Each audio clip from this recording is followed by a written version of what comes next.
Hi everyone, welcome to our bath bomb workshop today. This is my first video tutorial, so please bear with me. I'm doing a number of live workshop events, but I've also just decided to make this video, pop it up on the website so that you can, in your own time, choose to take your bath bomb kits and make your bath bomb whenever it suits you. So first things first, hopefully you've all received the email that told you when those live events were, and also the fact that this video is going up on the website. And it should also tell you what things you need to participate in the bath bomb workshop, the bits of equipment from your kitchen. So we need a bowl to mix our bath bombs in, a spoon to mix with, a little teaspoon for measuring out some water later. I brought a little tiny jar. This one's going to act as, I said about popping a little bowl to melt your oil in. So this is going to nicely fit the little oil tub in. We also need a tea towel, so if you haven't got a tea towel, because I forgot to put that in the email, if you could just pause the video for a minute, grab yourself either a tea towel or a kitchen roll, we're going to need to dry off our oil tub once it's been warmed through, just to stop any excess liquid getting into our bath bomb mix. The more liquid in there, the more likely it is to fizz before you want it to fizz. Everyone should also have their bath bomb kits. So in the kits, you'll have a number of envelopes. Those envelopes include citric acid, Epsom salts, sodium bicarbonate, and some of you will have picked a package that involves petals. So I've got some rose petals in this envelope here as well.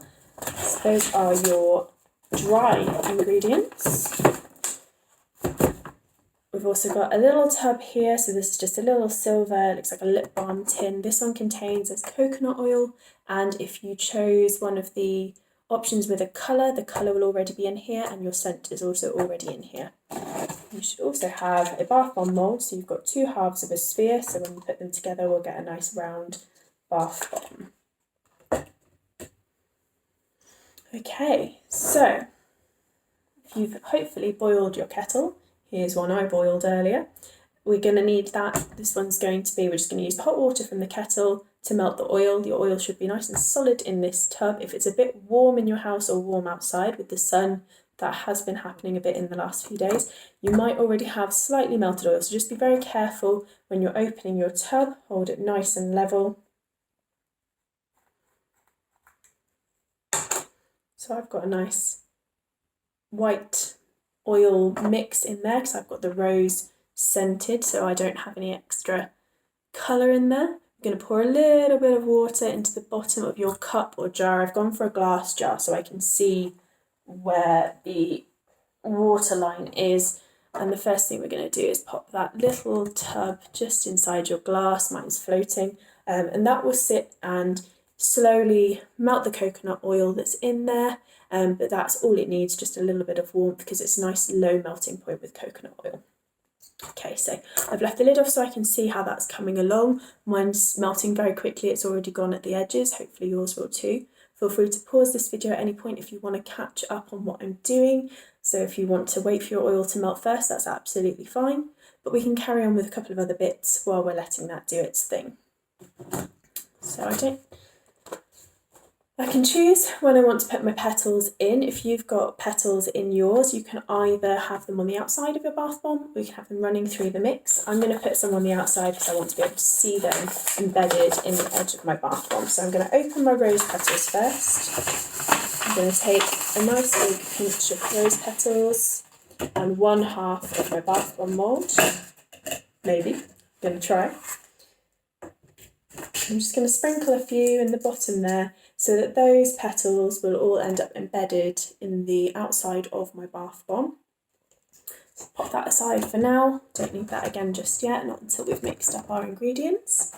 I'm not going to put any more of the rose petals in, so I do still have a few left in the bottom of that envelope there, but I'm not going to use those today. I'll add them to a different bomb later. It's absolutely fine if you want to use as many as you like. Feel free to put all of them in, or if you just want a few floating through, if you're not super keen on bits in your bath, leave most of them out. You don't have to put them in at all if you don't want them. It's entirely up to you, the joy of making your own bath bomb. So So the first dry ingredient that I'm going to put into my mixing bowl, I'm going to take the citric acid. So this one, you've got to be a little bit careful with this one. It's a very fine powder and it's quite light, so if you go throwing it around without care, it puffs up quite a lot, and if you breathe it in, it feels like really strong sherbet. I don't know if you've ever breathed in sherbet. I have. It's not very pleasant. I don't recommend it. So taking care, what we're going to do first, this one does get a bit lumpy, so whilst it's been in the post to you, it may have just formed a few solid lumps. So very gently, while the envelope is still closed, I'm just going to start pressing out some of those lumps till I think it's a fairly fine powder, at which point I'm going to be very careful not to breathe it in. If you have sensitive skin, I would recommend wearing gloves to do everything from this point forward. I realise that gloves are a little bit difficult to get hold of at the moment with coronavirus and with all the issues that we've been dealing with different things going out of stock. But if you do have some and you've got sensitive skin, I would recommend using them. If not, go for using your spoon to mix and avoid using your hands when it's the ingredients separately. Once we've got it all mixed at the end, it'll be a little bit less difficult for sensitive skin, but if you can avoid touching it, I would go for doing that. Okay, so very gently we're going to take our citric acid and tip it into the bowl. I'm doing that with the envelope between myself and the citric acid because I've breathed far too much of it in by accident, and although it hasn't done me any harm, it's not very nice at the time. So I'm going to put that aside, out the way, that one's done with. I'm going to take my mixing spoon, and you can see in my bowl there's still some lumps in there, so I'm just going to start to very gently press them out because I want this mixture to be as smooth and as fine as possible before I get started adding the other ingredients. So it's not too bad, there's a few little lumps. I'm just going to work my way through, again being very gentle because I don't want to lift all of the powder up and end up with it going up my nose. So I think we're looking pretty good there. That's mostly quite smooth. There's a few little bits left, but we can keep working that through as we go. So just work yours to a nice fine powder. Mix it around a little bit to just check. And once you're happy with that, we're going to take our other dry ingredients. So we've got our Epsom salts. Gently tip them on top so that they don't disturb the citric acid. And our sodium bicarb. So sodium bicarbonate is the same as baking soda, so it's like what you would put into cakes in baking. If you have acidic ingredients like lemon juice in your cake, sodium bicarbonate will react with those to form a gas, which will then lead to aerating your cake. In our case, what it's going to do once it hits the bath bomb, hits the water, once the bath bomb hits the water, it's going to create the bubbles. So that's how we get our bath bomb nice and fizzy. So very gently, we're going to mix all of those together so they're nicely incorporated.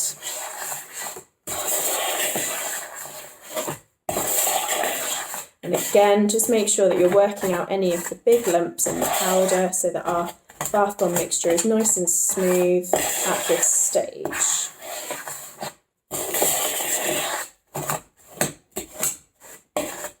So my coconut oil is now really nicely melted.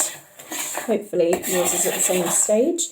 If it needs a little bit more time, or if you need to just change the water out for slightly warmer water, go ahead. Feel free to pause the video. Feel free to make yourself a cup of tea at any point. I'm going to very gently, very carefully, not knocking it over. Hopefully, she says.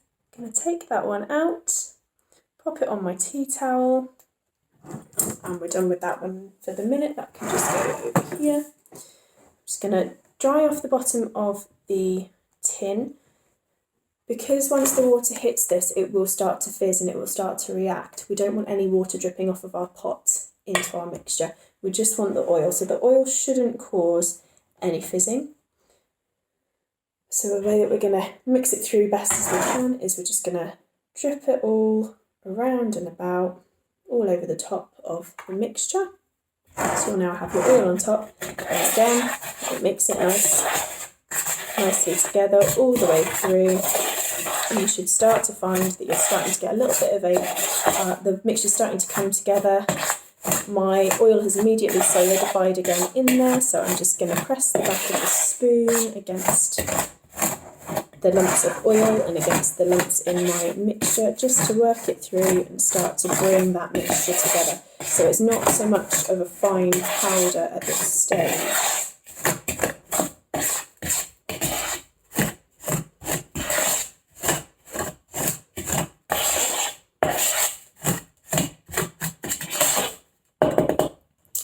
A lot stuck on the front of my spoon, so I'm also just going to pop that back into the mixture and work that through as well. So it's starting to look a little bit more like slightly damp sand rather than completely fine powder. It's looking lovely. Next thing we're going to want to do is get a little bit of water, and just a very small amount is going to go into the mixture now. So I'm going to take the same water as I had before, because there's no point in using anything else. We've already got it there. And I want just about a quarter of a teaspoon to a half of a teaspoon, so a very small amount. The second this hits the mixture, it's going to start to fizz. So be ready with your mixing spoon, drizzle it around again, and get in there and get mixing quick. So you'll be able to hear it fizzing. So mix it round really quick. I'm starting to get some nice lumps, and I'm just going to keep mixing it all together. Again, pressing it out a little bit.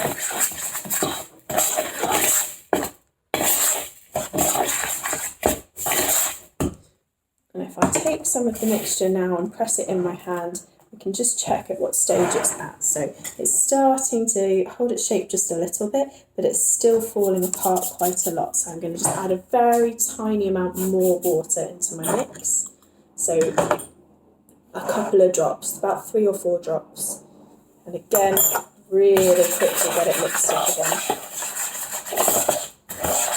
If you put too much water in, it can expand far too much in the moulds, and you end up with, rather than a nice spherical bath bomb, I've had a few lopsided or just messy bath bombs that's not really so much a bath bomb as an ooze.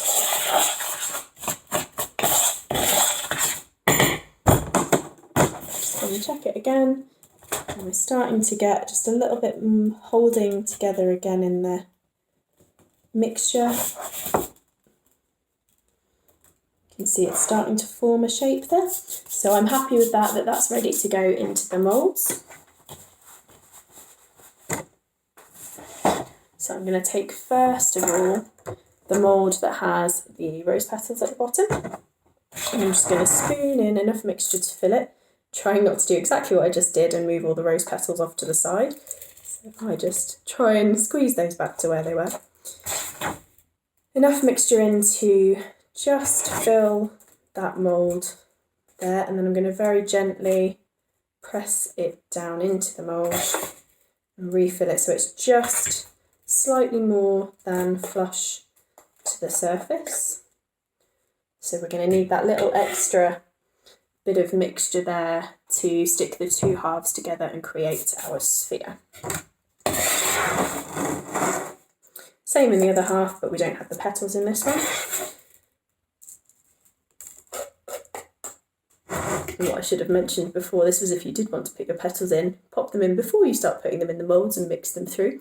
I've completely forgotten again because I've already put mine in. So hopefully you've already got yours in. If you haven't and you want to add them in, just dump your mixture back into the bowl, stir them through, and then pop them back in the moulds again. So spoon it in, nice and level, and just gently press that down a little bit into the mould so you'll get a little bit of a divot in the mould in the top of your bath bomb. And again, then just slightly overfill. You may have a little bit of mixture left over. You can either pop that in an ice cube tray,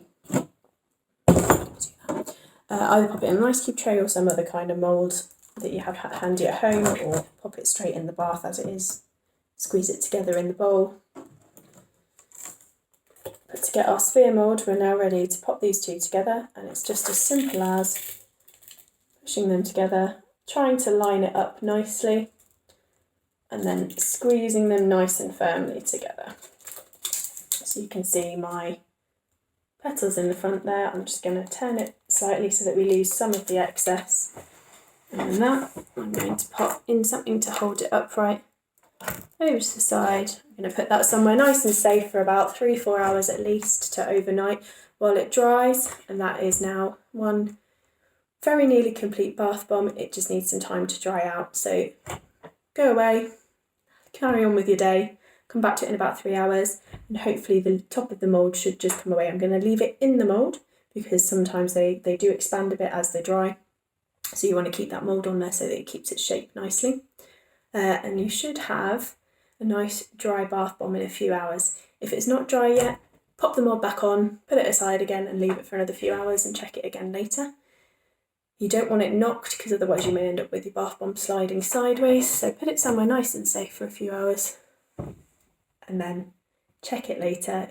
It'll go nice and solid and then it's ready to be used whenever you're ready to have your bath with your homemade bath bomb.